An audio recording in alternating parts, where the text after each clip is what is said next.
Welcome to Andhraprabha. నేను నాగేశ్వరి. తెలంగాణ లోక్సభ ఎన్నికలకు ఏర్పాట్లు పూర్తయ్యాయి. ముందు జాగ్రత్త చర్యగా రాష్ట్రంలో సెక్షన్ 144 ను విధించారు. పోలింగ్ సందర్భంగా విధి విధానాలు అటు మీడియాకు ఇటు రాజకీయ పార్టీలకు జారీ అయ్యాయి.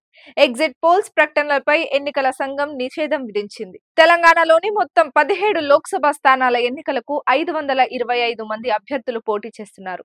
వీరిలో 475 మంది పురుషులు కాగా 50 మంది మహిళలు ఉన్నారు. రాష్ట్ర వ్యాప్తంగా 3,65,32,000 మంది ఓటర్లున్నారు.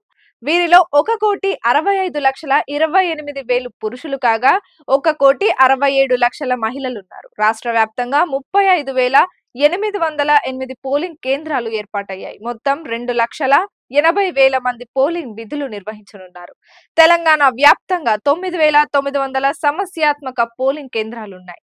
మల్కాజ్గిరి నియోజకవర్గంలో అత్యధికంగా 3,226 పోలింగ్ కేంద్రాలున్నాయి. మొత్తం 1,09,000 ఈవీఎంలు సిద్ధం చేశారు. ఉదయం 7 గంటల నుంచి సాయంత్రం 6 గంటల వరకు పోలింగ్ జరుగుతుంది.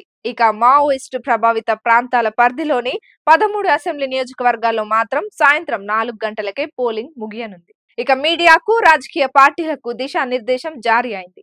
మే 12, 13 తేదీల్లో ఎలక్ట్రానిక్, ప్రింట్ అండ్ వెబ్సైట్లలో ఎలాంటి రాజకీయ ప్రకటనలు ఇవ్వకూడదని ఎన్నికల సంఘం స్పష్టం చేసింది. అదే సమయంలో జూన్ 1న సాయంత్రం వరకు ఎగ్జిట్ పోల్స్ పై నిషేధం ఉంది. తెలంగాణలో 1,88,000 మంది ఉద్యోగులు పోస్టల్ బ్యాలెట్ ను వినియోగించుకున్నారు. ఇక 21,690 మంది హోమ్ ఓటింగ్ వేశారు. పోలింగ్ ముగిసే వరకు కట్టుదిట్టమైన నిఘా ఉండాలని ఎన్నికల సంఘం అధికారి వికాస్ రాజ్ ఆదేశించారు. అక్రమ నగదు, మద్యం పంపిణీ, రవాణాను నియంత్రించాలని కోరారు.